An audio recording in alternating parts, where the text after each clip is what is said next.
Jamaah pencinta Allah, pencinta Rasulullah, salah satu nikmat yang kita dapatkan di akhir zaman ini adalah dijadikan umat baginda Nabi Muhammad sallallahu alaihi wasallam, yang mana hampir semua nabi berharap menjadi umat Nabi Muhammad, dan dikumpulkan oleh para imam ada 12 nabi yang berdoa menjadi umat Nabi Muhammad sallallahu alaihi wasallam.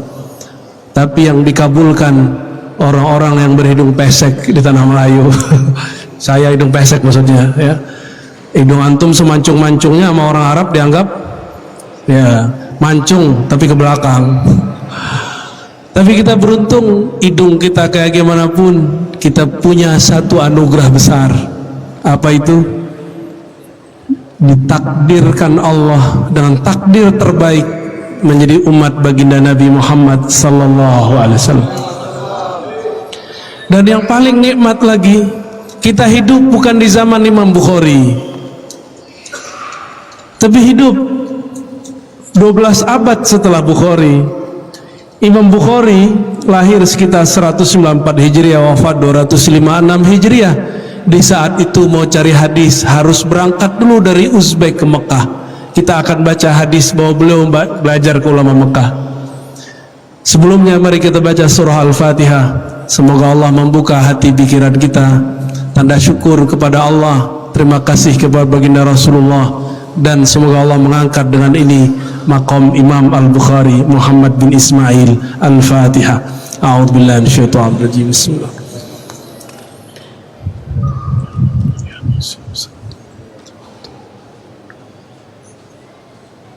Amin. Wa bisanadina al-muttasil al-imam Muhammad ibn Ismail al-Bukhari Amirul Mu'minin fil hadis qala bab man bada'a bi syaqqi ra'sihi al-ayman fil ghusl. Bab riwayat Nabi, maksud man di situ Nabi, yang memulai mandi dari bagian kepala kanan. Wabihi qala haddatsana Khalad ibn Yahya. Ada yang enggak disebut di situ, Al-Makki. Jadi beliau ini guru Imam Bukhari. Imam Bukhari orang Arab atau orang Uzbek? Uzbek yang ahli geografi. Uzbekistan itu di daerah mana? Pecahan Uni Soviet, sekarang masuk ke Asia Tengah. Kalau mau pergi ke Mekah, lewat dulu Afghanistan yang sekarang lagi konflik, masuk ke Persia, Iran, masuk ke Irak, baru masuk ke tanah Hijaz. Berapa negara tuh? Ada antum yang begitu nyari hadis sambil tiduran nonton YouTube gitu aja ya. Khusus ngaji hadis, walaupun dari rumah jangan tiduran ya. Khusus ngaji hadis, ngaji tafsir, kalau lagi ngaji dua ini jangan sambil tiduran kalau bisa, kecuali rekaman. Kenapa? Suatu kali Imam Malik, Imam Madinah, sakit berat, lebih dari corona, sakit berat, gak bisa bangun. Tiba-tiba ada tamu agung dari jauh. Bagi beliau tamu itu agung semua. Bertanya tentang hadis, ingin mendengar hadis dari Imam Malik. Datang ketuk pintu, ditanya mau ngapain? Mau belajar hadis Tuan Syekh. Imam Malik mengatakan, baik, tunggu sebentar saya mandi. Beliau yang tadinya nggak bisa bangun langsung bangun. Kenapa? Beliau hendak menyampaikan kalam-kalam sang kekasih Rasulullah sallallahu alaihi wasallam. Beliau mandi, lalu pakai baju yang bagus. Maka tadi walaupun di Masjid Al-Muqaddis saya nggak pakai jubah, khusus kajian hadis. Tadi minta anterin dulu ke penginapan kita. Saya mau ngambil jubah karena mau menghormati Imam Al-Bukhari, kitab Sahih Al-Bukhari. Kalau yang lain cukup pakai ini udah cukup. Tapi karena dulu baca hadis di sana pakai jubah, ya, maka kita menghormati, mentakzim si pengarang kitab dan isi yang dia baca, isi yang dia tulis, yaitu baginda Nabi Muhammad sallallahu alaihi wasallam. Lalu mulailah Imam Malik menyampaikan hadis. Sehat Pak langsung. Jadi Imam Malik itu sakitnya kalau nggak nyampein hadis. Ada nggak di antara antum sehatnya dengan mengaji? Berarti sudah mulai mahabbah Muhammadiyahnya muncul, cinta Nabi Muhammadnya muncul. Cinta Nabi Muhammad dimulai dari mencintai pewaris ilmu Nabi Muhammad sallallahu alaihi wasallam. Maka wajib cinta ulama. Walaupun ulama tidak suci, tapi kita cinta ilmu yang ada di dalam jiwanya. Wabila qala haddatsana Khallad ibn Yahya. Jadi Imam Bukhari datang kemana? Ke Mekah, ketemu Imam Khallad ibn Yahya al-Makki. Ini orang Mekah ini. Sekarang perlu datang ke Mekah nggak? Malah saya yang datang ke sini, ya nggak? Enak amat antum itu. Dan para asatidz kita dengan mau menghabiskan ego keustatannya, ego kekiaiannya, kebuayaannya, kebuyaan, maaf Ustaz. Lalu mau berkumpul, saya kalau jempol kita ada 5, kita kasih 5, tapi 2 aja deh. Ya, jarang-jarang ada ustadz mengumpul, jarang sekali. Ego, gengsi. Ada gengsi, itu bisa ditekan, antum selamat. Jadi dosanya para ustadz itu ketika sombong aja, gengsi. Baik. Di zaman ini kita untuk dapat satu hadis perlu jalan jauh nggak? Perlu? Nggak perlu. Cukup paling jauh. Yang paling jauh siapa nih? Ada orang yang paling jauh di sini? Hah? Kerinci itu berapa jam pada di sini? 2 jam. Lumayan. Berapa jam? Rokan Hilir, Masya Allah, mabruk, ya, barakallahu fikum. Siapa lagi yang jauh? Hah? Itu naik kapal dulu ya? Udah tenggelam berapa kali antum? Pantai, enggak? Iya.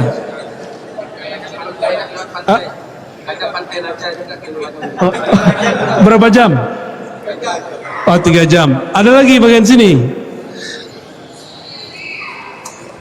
Jadi kalau antum males ngaji, ingat-ingat aja Imam Bukhari dari Uzbek jalan ke Mekah. Lupakan capek itu, lupakan sakit, lupakan lelah, lupakan macet, semua lupain. Seandainya Imam Bukhari hidup di zaman ini, bahagia nggak beliau? Betapa enaknya hidup di zaman ini, nggak usah kemana-mana, buka Play Store, buka Google, ada hadis. Cuma karena baca hadisnya tidak dengan toharah, bersuci lahir batin, bukan baca hadis jadinya, baca hadas.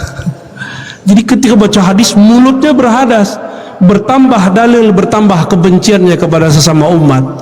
Itu berarti nggak berhasil belajar hadis.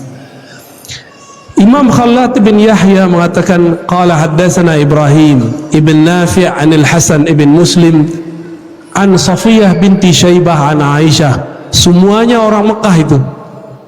Kita cek benar gak kata rawi, kata syarahnya, kata syarihnya. Ya betul.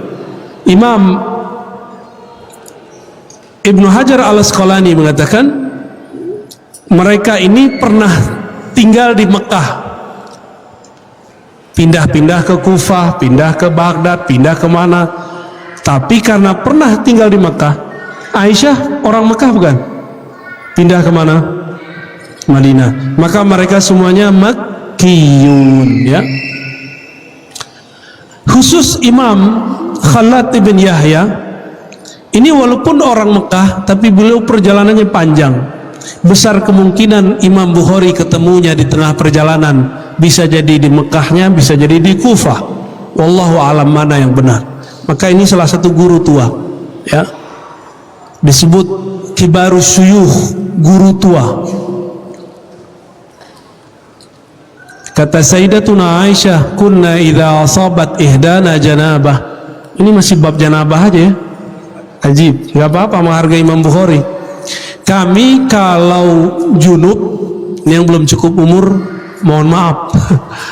Junub, mandi hadas besar. Hadas ada dua, hadas kecil hilang dengan wudu, hadas besar hilang dengan mandi. Bedakan hadas sama najis. Kalau kaki kita terkena najis, wudunya masih ada nggak?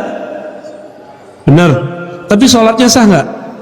Jadi dihilangkan dulu najisnya, baru sholatnya sah. Nggak perlu ulang wudu.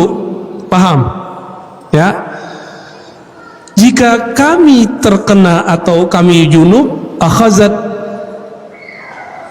Ini maksudnya Sayyidatuna Aisyah, istri Nabi cerita. Ini khasnya hadis-hadis Ahlul Bait, azwajun Nabi, cerita tentang isi rumah Nabi, di kamar mandi, di dapur, di kamar, itu diceritakan oleh Aisyah. Mana yang boleh diceritakan? Jika kami junub, akhazat biyadaiha, salah satu istri Nabi akan mengambil kepalanya, ya, salasan fawqa ra'siha, ambil kepalanya, ya, diusap 3 kali, ya, atau disiram 3 kali. Summa ta'khuz biyadiha ala shiqqiha al-ayman. Bagian yang, tapi kepala bisa dibagi nggak? Orang Arab itu kalau bagi bahu kanan, bahu kiri, nggak ada istilahnya kepala kanan, kepala kiri. Kepalanya cuma satu. Tapi maksud di sini shiqqihi al-ayman, shiqqiha al-ayman itu kepala yang menghadap ke kanan atau yang mengarah ke kanan, dan di tangan yang lain seperti ini kira-kira, rambutnya diginiin atau diginiin. Mandi junub begitu nggak? Atau begini? Jadi dipegang kepalanya supaya air. Jadi mandi junub itu menyampaikan air, isalul ma, menyampaikan air kepada semua anggota tubuh, maksudnya permukaan kulit. Maka harus dimasukkan satu persatu sehingga masuklah air ke dalam bawah rambut kita. Ini diajarkan. Jadi yang begini cuma ada dalam agama Islam. Di agama lain saya nggak tahu ada ajaran mandi junub, saya nggak ketemu. Ada yang pernah non muslim cerita aja ya, kalau ada tolong saya diluruskan. Tapi setahu kita nggak ada. Setahu kita nggak ada, ya. Hadis ini diriwayatkan oleh Imam Bukhari. Jarak beliau dengan Nabi ada 1, Khalad, Ibrahim, Hasan, Sofiyah, Aisyah. Ini disebut khumasi. Jarak antara beliau dengan Nabi ada 5 orang, dan itu standar, ya. Gimana Ustaz? Cukup? Langsung ke tema. Apa temanya? Coba dibaca. Selamatkan akidah dari ahlul bid'ah. Antum yakin nggak antum ahlus sunnah? Yakin nggak? Serius? Cius. Kita ini boleh merasa benar, tapi tidak boleh merasa paling benar. Tolong, ini saya akan ulang-ulang kalam ini selalu. Silakan merasa benar, tapi jangan merasa paling. Kalau ini tidak benar, untuk apa kita perjuangkan? Benar nggak? Karena kita tahu ini benar, kita perjuangkan. Tapi kita tidak boleh merasa paling benar, karena al-haq, paling benar itu cuma Allah Subhanahu wa ta'ala, baginda Rasulullah sallallahu alaihi wasallam. Imam Bukhari ini akidahnya sahih nggak? Sahih, benar. Tahu dari mana? Ngaji kitab tauhid. Setiap Jumat pagi saya kalau nggak ada halangan, kecuali ini bukan ini nggak nih ya, itu ngaji, cuma sayangnya pakai bahasa Arab. Jadi Sahih Bukhari jilid terakhir ada kitab tauhid, bab tauhid, itu tauhidnya Imam Bukhari, tapi dalam bahasa Arab, Arab ala kita. Lumayan, ya. Itu yang ikut adalah 50-an orang, berarti ada yang ngerti bahasa Arab 50-an orang. Kalau antum ikut kan jadi rame, tapi nggak ngerti. bahasa Mekah nih. Baik. Imam Bukhari akidahnya apa? Ahlus. Dia punya murid namanya Al-Firabri, umurnya panjang. Al-Firabri ini semasa dengan Imam Abul Hasan Al-Ash'ari. Makanya akidah mereka sama. Al-Firabri ngaji Sahih Bukhari pertama kali di Khurasan, di wilayah Naisapur. Khatam pertama. Imam Bukhari di sana digosipkan, difitnah akidahnya sesat. Maka ini para ustadz ini wajah-wajah udah siap difitnah ini. Ada yang nggak siap nih. Gimana Ustadz? Antum siap Ustadz? Siap difitnah sesat nggak? Biasa aja kali. Ya. Imam Bukhari difitnah sesat oleh seniornya sendiri, namanya Muhammad Az-Zuhli. Makanya di sini udah nggak ada nama Az-Zuhli. Udah dihapus. Imam Muslim tadinya meriwayatkan beberapa hadis dari Az-Zuhli, langsung dia coret. Az-Zuhli awal-awal Imam Bukhari masuk ke kota Naisapur bermanis-manis mulut. Ini saya harap antum bukan mujamalah manis di luar, pahit di dalam, ya. Ngajilah ke Bukhari. Hazal ghulamus salih, isma'u min hadzal ghulamis salih, kata si Az-Zuhli. Belajarlah kepada anak yang sangat soleh ini. Jadi dia masih pakai senioritas anak, seharusnya dibilang al-alim as-salih. Ternyata itulah hijab dia belakangan. Hati-hati atum, ya. Hati-hati nih para ustadz, hati-hati para ulama. Kalau kita sok-sok tawadu bisa kemakan. Jangan tawadu supaya naik. Tawadu itu betul-betul ingin menghabiskan ego kita di hadapan Allah Subhanahu wa ta'ala. Ada orang tawadu karena dia pengen dia naik. Namanya mujamalah, basa-basi. Tahu? Basa-basi. Oh enti ya akhi, ana habibuk, anta muhaddis kabir wala gaya ya, sok dipuji-puji tapi di belakang pahit, di belakang ngata-ngatain, kajinya alun lai. Tapi di depan mujamalah. Itu kebaca Pak di wajahnya. Cuma kita nggak boleh ngomong kan isi hati. Ya. Kalau ada cut langsung. Kalau nggak kejadian lagi seperti kejadian zaman Imam Bukhari, ya. Lalu, kenapa di suaranya? Ada yang perlu diruqyah ini? Baik. Halo. Imam Az-Zuhli diprovokasi orang. Kok diprovokasi? Setiap kali majelis Imam Bukhari kebetulan waktunya bersamaan. Sisalah yang tadinya penuh di majelisnya Imam Zuhli, sekarang lebih dari 2/3 pindah ke majelis Imam Bukhari. Kok bisa begitu? Karena Imam Muslim pernah ngomong, Al-Bukhari a'lam minal Zuhli fil ilal. Imam Bukhari itu yang kami suka bukan hafalannya aja, tapi dia mengerti penyakit-penyakit hadis yang mana Imam Zuhli pun tidak sampai ilmunya. Karena orang mulai faham, mulailah berkurang. Sisalah cuma beberapa saf murid Imam Az-Zuhli. Masuklah munafik, syaitan berwajah santri murid jamaah terdekat. Apa kata dia? Imam Zuhli, Bukhari itu kamu tahu nggak? Dia itu akidahnya nggak beres. Dia mengatakan talaffuzuna bil Quran makhluk. Kalau kita melafazkan Quran Bismillahirrahmanirrahim, lafaz ini makhluk. Menurut kamu bagaimana Zuhli? Imam Zuhli langsung teringat Imam Ahmad gurunya.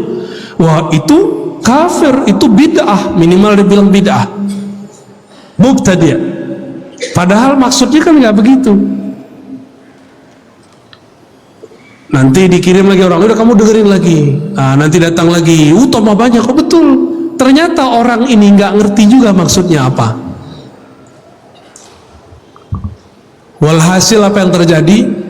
Fitnah berkembang. Istilahnya sekarang syubhat menyambar-nyambar. Imam Bukhari difitnah sebagai imam sesat, halal darahnya. Jadi sudah sampai fatwa Imam Bukhari halal darahnya, bakal dibunuh tengah malam ini. Datanglah Imam Muslim bawa kuda, bawa onta, bawa perlengkapan. Hari masih sore. Apa kata Imam Muslim? Tuan Syekh Muhammad Ismail Al-Bukhari, tolong engkau sebelum tengah malam sudah berangkat. Imam Bukhari kaget, ada apa? Di belakang sana sudah menyiapkan algojo untuk membunuhmu malam ini. Imam Muslim barusan hadir. Imam Muslim baru buat kejadian di majelis Az-Zuhli. Apa kejadiannya? Ketika Az-Zuhli mengatakan, man sami'a anil Bukhari iyahu anni, siapa yang dengar dari Bukhari pergi.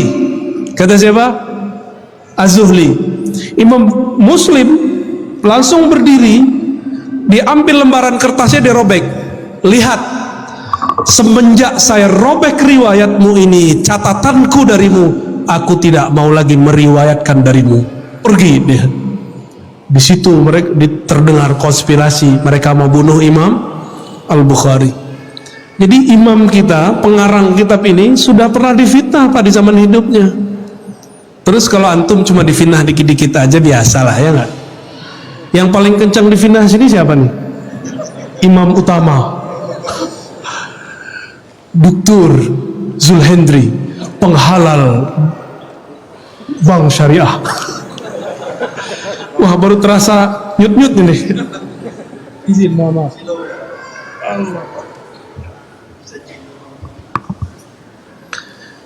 Wah, lain rasanya.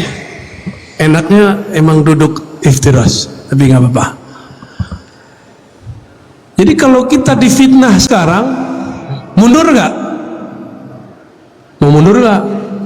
Ini zaman, saya kabarkan, ini sudah mulai perang, tapi perangnya perang akidah.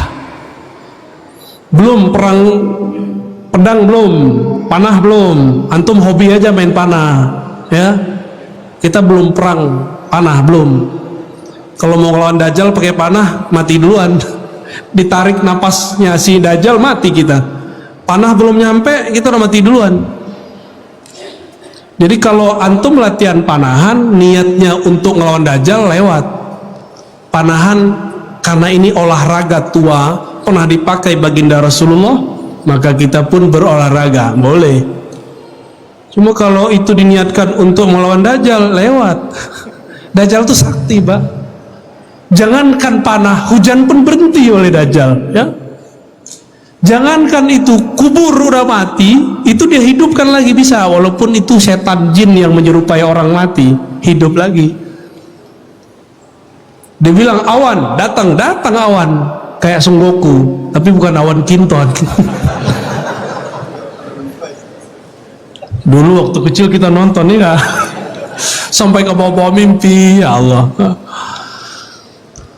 Jadi kita latihan olahraga akhir zaman bukan untuk perang sama Dajjal, nggak sanggup. Dajjal itu bawa kebohongan. Sorganya neraka, nerakanya sorga. Berarti ini belajar apa nih? Belajar sir. Jadi kalau ingin melawan Dajjal, panah kolbu dulu dipelajari, baru bisa kita memahami perang akhir zaman. Nggak cukup naik kuda doang, harus kuda jiwa ini, kan kuda ini. Ini liar ini, Pak. Bisa nendang orang nih jiwa kita ini. Bener nggak? Nafsu ini lebih kuat daripada kuda manapun. Maka kendarai dulu kuda jiwamu, baru engkau bisa melawan musuh akhir zaman nanti. Insya Allah. Kembali ke Imam Bukhari. Imam Bukhari habis itu ngapain? Dia berangkat balik, diikuti oleh muridnya Al-Firabri. Sampai di Uzbek, di kota Bukhara, beliau pun mendengarkan kembali Sahih Bukhari dari Imam Al-Bukhari. Berarti 2 kali khatam. Al-Firabri nanti punya murid, banyaklah jalurnya. Ada nanti namanya Ibnu Hamuyah, ya, ada Ad-Dawudi, macam-macam. Mereka ini punya murid namanya Abu Zar Al-Harawi. Saya sudah sering cerita di sini. Ya, karena berkaitan dengan Sahih Bukhari, kita ambil kali kisah itu. Antum pada lupa kan? Padahal ada rekamannya kan? Ya, kita ulang lagi ya. Imam Abu Zar Al-Harawi ini orang Afghanistan, orang kota Hera. Maka disebut Al-Harawi. Kalau cari di GPS itu Herat. Kota Herat itu kota ahli hadis. Mereka berbicara 3 bahasa. Bahasa Arab, bahasa Persia, dan bahasa kampung di situ. Dari Al-Hera ini juga ada Imam Ibnu Majah, banyak dari situ ya. Imam Abu Zar Al-Harawi juga sama, dia mau pergi haji, sekalian mau mengaji kepada ulama-ulama di setiap kota yang disinggahi. Sampailah di suatu kota namanya Baghdad, bertemu murid dari muridnya Imam Al-Ash'ari yang sezaman dengan Al-Firabri, namanya Imam Al-Baqillani, yang dulu ditanya orang, kenapa engkau mendebat ahlul bid'ah? Inilah cerita, judulnya diambil dari situ. Selamatkanlah, apa baca dong? Ya, antum baca, ini minum dulu. Bismillah.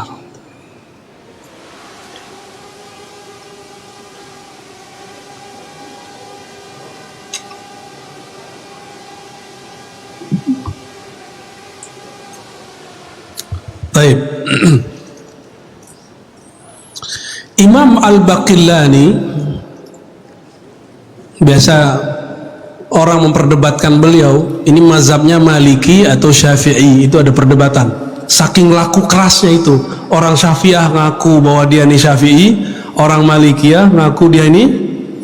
Kalau Imam Bukhari lebih dahsyat, 4 mazhab ada, 4 mazhab punya. Tapi mazhab Hanafi diperdebatkan ya. Kenapa disebut Maliki? Karena beliau berguru kepada murid-murid Imam Malik, lebih dari 3 murid Imam Malik dia berguru.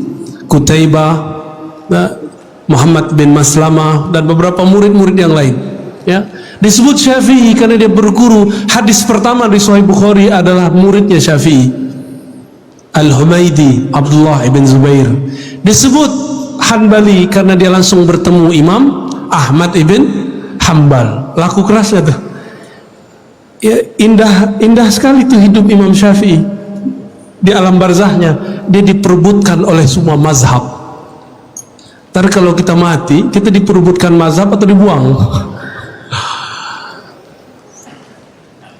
Imam Baqillani ini hampir setiap hari debat, mirip-mirip seperti Buya Al-Nof sekarang udah ke debat deh.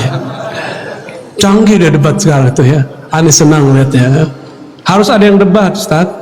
Ustaz Uzair mulu yang debatnya kan. Udah pernah diancam bunuh ya? Betul. Khawarij benar itu orang ya.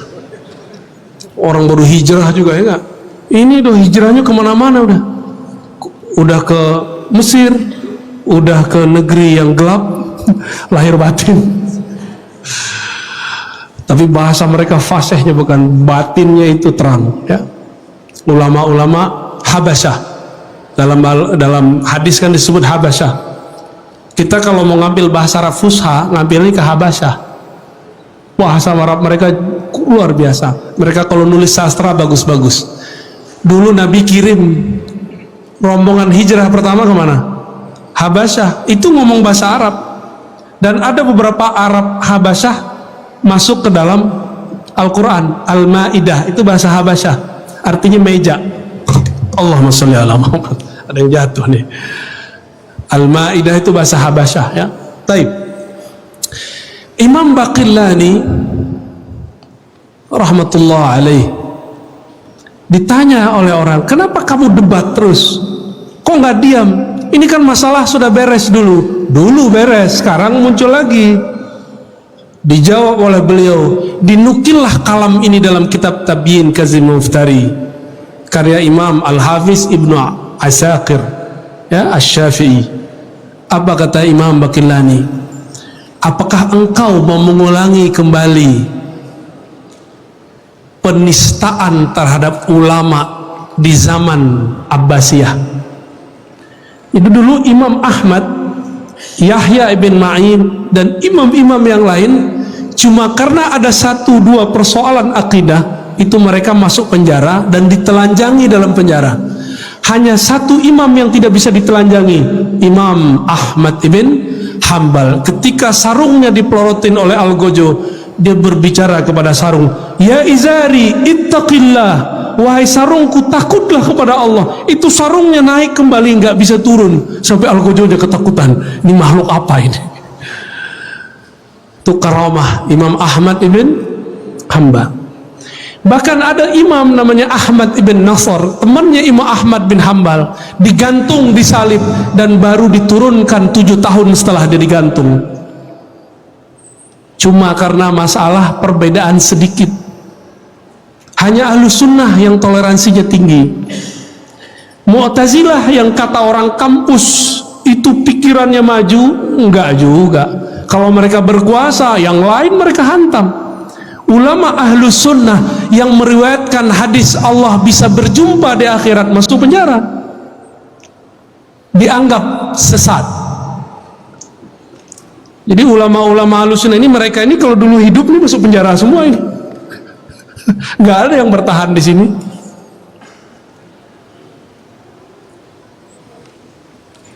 Al-Baqillani mengatakan, apa judulnya? Selamatkan akidah umat. Kalau beliau bukan selamatkan ulama dari penistaan, itu dia. Kalau ulama selamat, umat selamat gak? Selamat. Jadi judul ini, judul genit dari Buya Alnof dan teman-teman, ternyata ilhamnya nyambung kepada para imam. Maka setiap masa harus ada sekelompok orang yang jago berdebat. Wajadilhum billati hiya ahsan. Dan jidallah ahli kitab. Dulu ahli kitab, kalau sekarang ahli akidah, ahli baca kitab gundul. Dia ngakunya bisa baca kitab, gelarnya sama kayak beliau, LC, lulusan Ciputat, lulusan Cairo.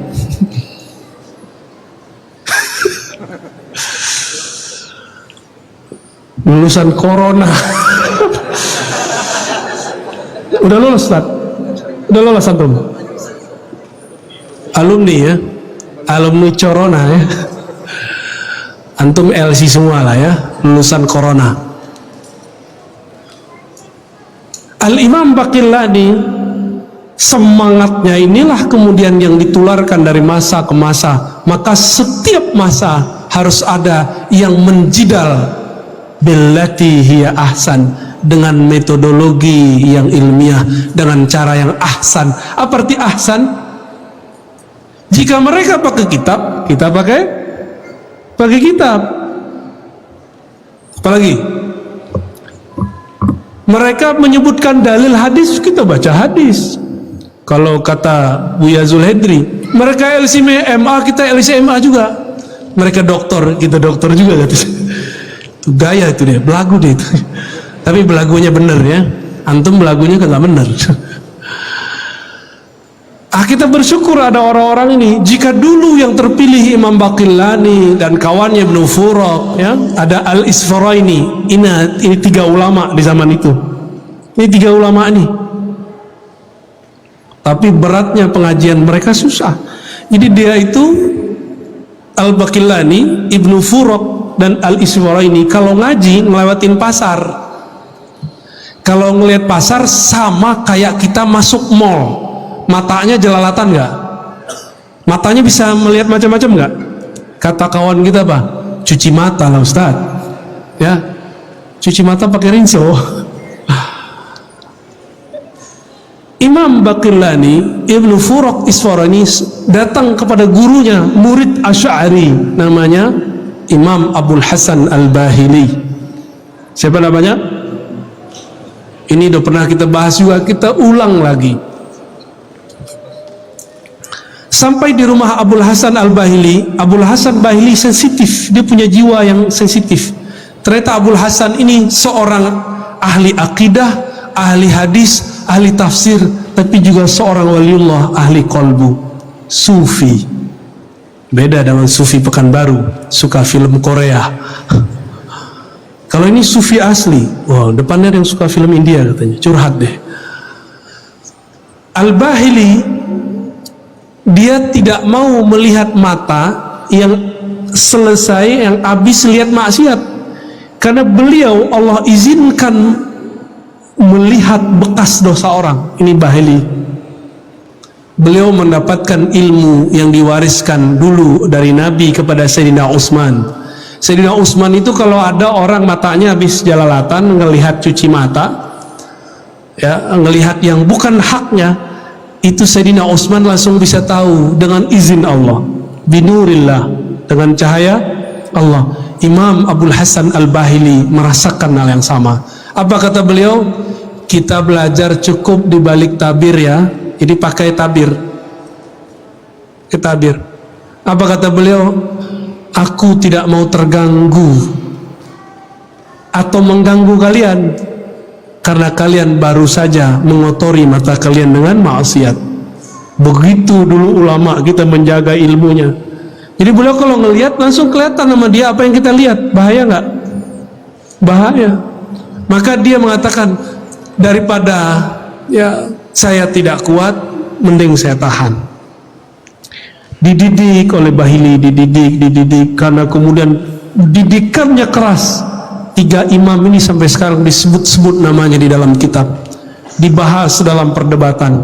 Tidak adalah seorang yang pejuang akidah Ahlussunnah bermanhaj Asy'ari kecuali dia mengenal 3 imam ini dan baca karya-karyanya.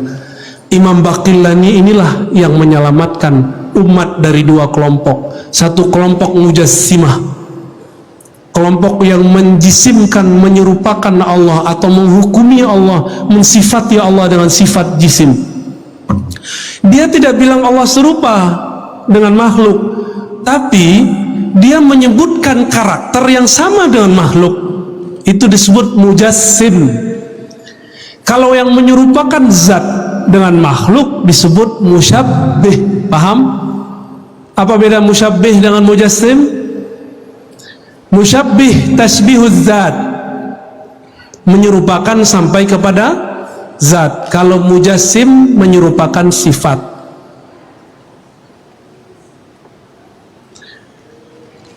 Lalu kelompok yang sekarang menyebut dirinya Wahabiyah Salafiyah masuk yang mana? Kita langsung aja Pak ya. Kenapa saya berani menyebut begini? Karena mereka sudah mulai memfatwakan dalam kajian-kajian mereka, akidah Asy'ariyah itu dhalah, sesat, firqatun dhalah. Benar nggak? Antum sudah dengar belum? Mau diam? Diam dosa besar antum. Apalagi ustadz diam. Udah nggak boleh diam. Ini sudah perang Pak. Mundur sama dengan al-firar minaz zahaf. Orang yang mundur tidak mau maju terus pada saat segenting ini, dia sama hukumnya ketika berperang mundur lari dari peperangan. Dosa besar gak? Jadi mulai detik ini tidak ada lagi ceritanya Ustadz sudahlah, gak ada cerita begitu. Antum gak ikut, keluar barisan. Kita tetap berjuang, memperjuangkan akidah yang moderat, walaupun gayanya sangar-sangar dikit ya. Mereka sudah berani Pak sekarang. Dan sudah kejadian di tetangga antum sebelah Pekanbaru. Beberapa bulan yang lalu mereka bilang NU Muhammadiyah Jamaah Tabligh ya. Dia ngomong begitu kan? Sesat. Benar kan dia ngomong begitu? Aslinya begitu Pak, walaupun sekarang minta maaf. Dia kalau ke belakang sama dia ngomong begitu lagi. Itu namanya taqiyah. Ternyata taqiyah itu tidak hanya milik Syiah Rafidah, tapi juga milik Wahabiyah. Jadi mereka benci sekali tuh sama orang itu tuh.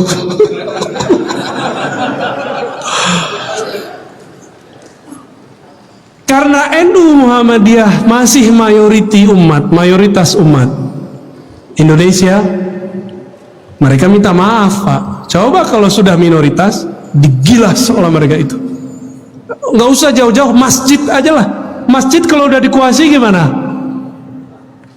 Wah, habis, kunut habis, zikir habis.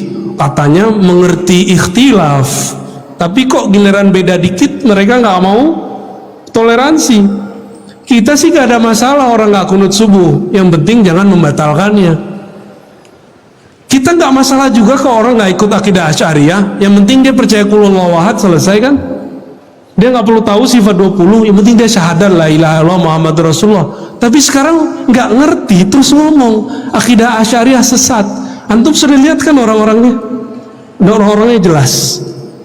Mereka karena nggak bisa masuk, mereka katanya ustadz sunnah, kita juga hafal sunnah. Mereka katanya ikut Rasulullah, kita punya sanad ikut Rasulullah Sallallahu Alaihi. Susah mau masuk di mana? Wah, cari nih wilayah muamalat, cari tema bank. Nah, ini paling gampang nih, pakai tema bank.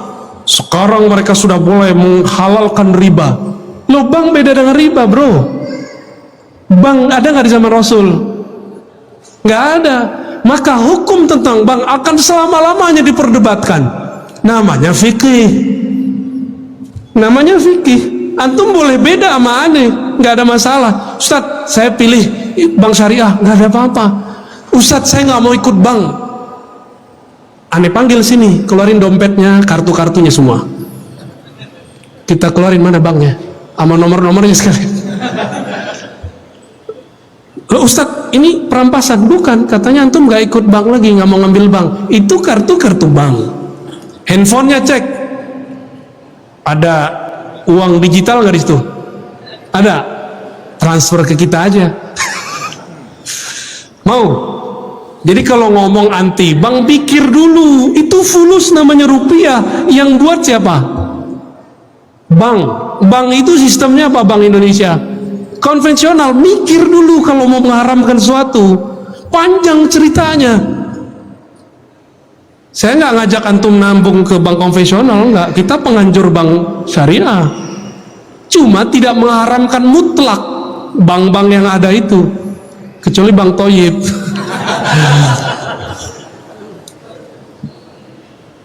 Jadi dicari tuh, nggak bisa lewat akidah, nggak bisa lewat hadis, nggak bisa lewat mazhab, nggak bisa lewat sanad, nggak bisa lewat tasawuf.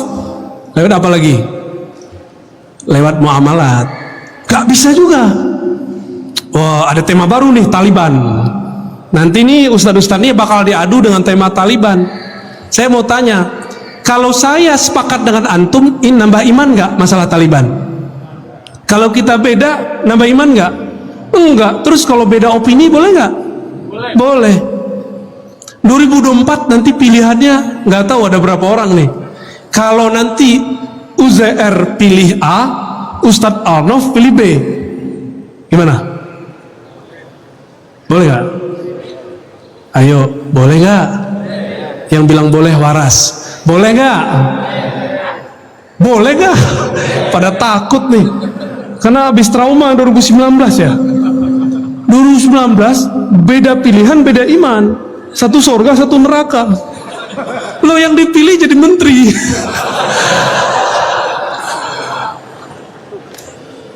Pak Ustadz, dan kita coblos jadi menteri Ustadz.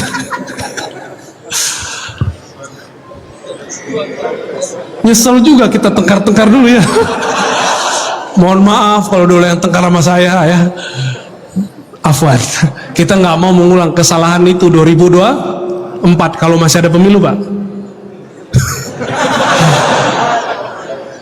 Jika bab ibadah boleh berbeda, masa bab siasah politik nggak boleh beda?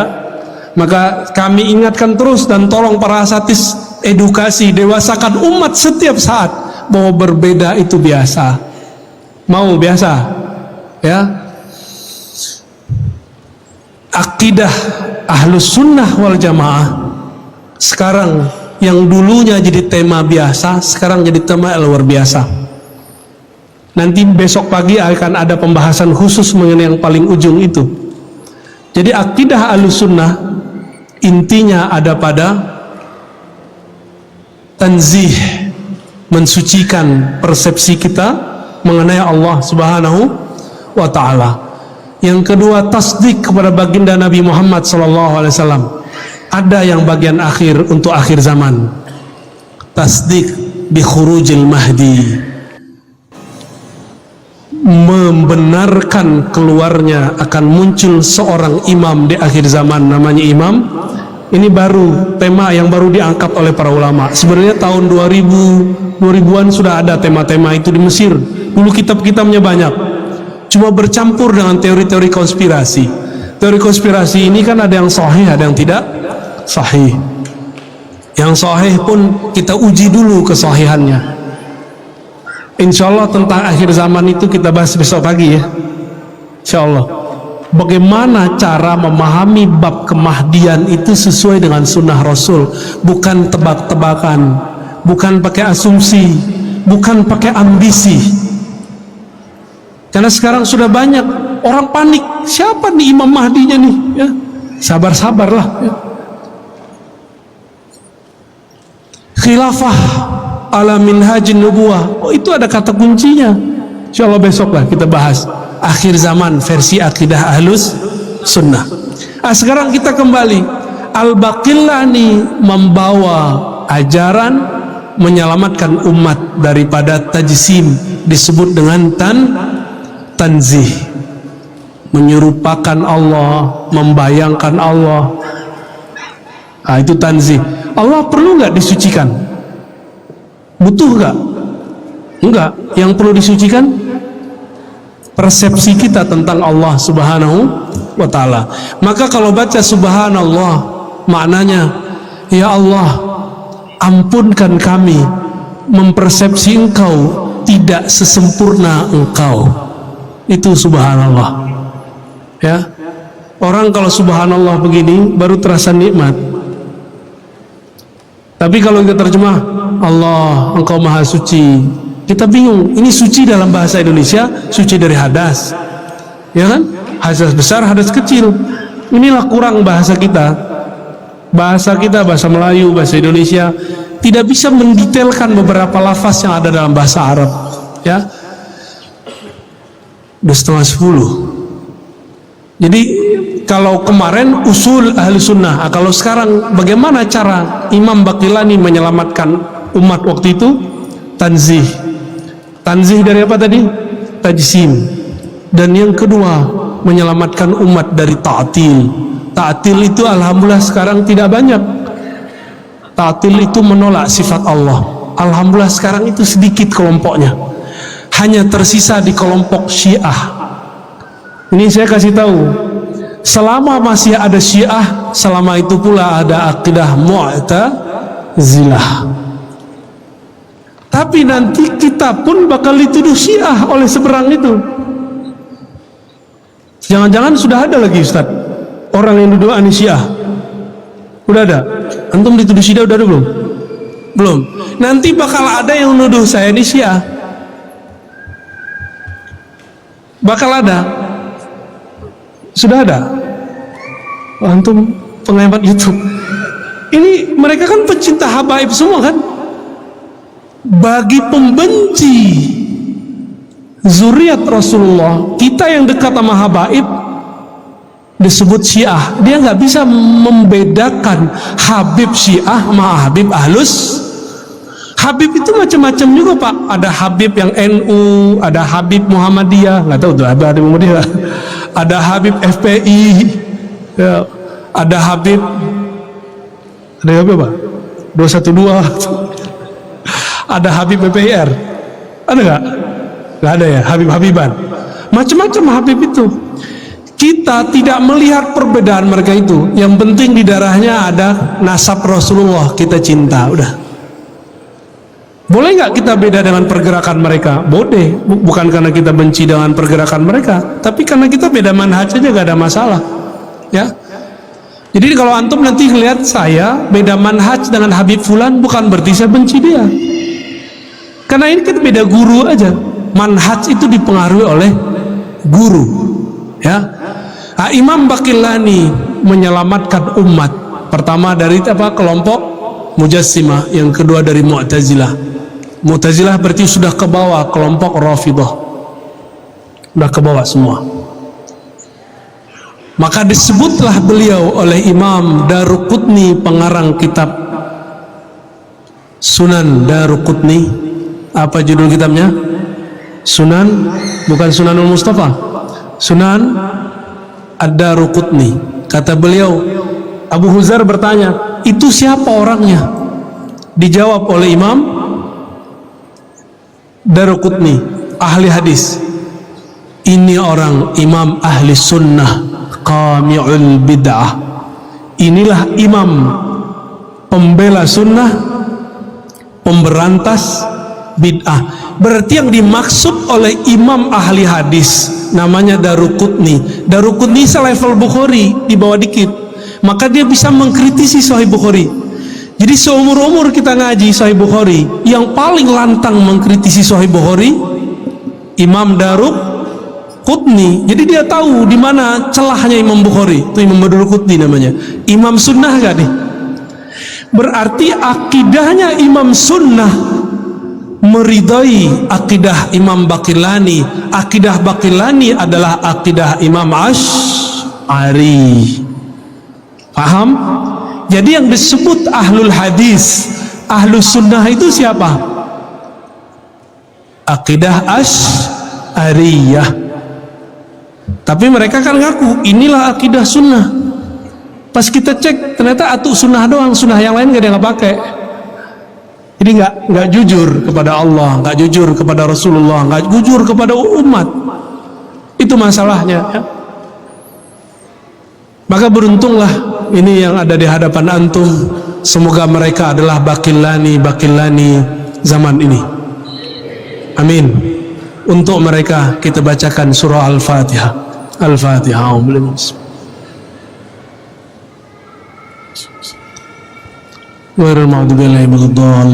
Semoga dengan surah Al-Fatihah ini Allah kuatkan mental para ustadz kita, biar nggak takut dicaci, biar nggak mundur dalam perang akidah zaman ini.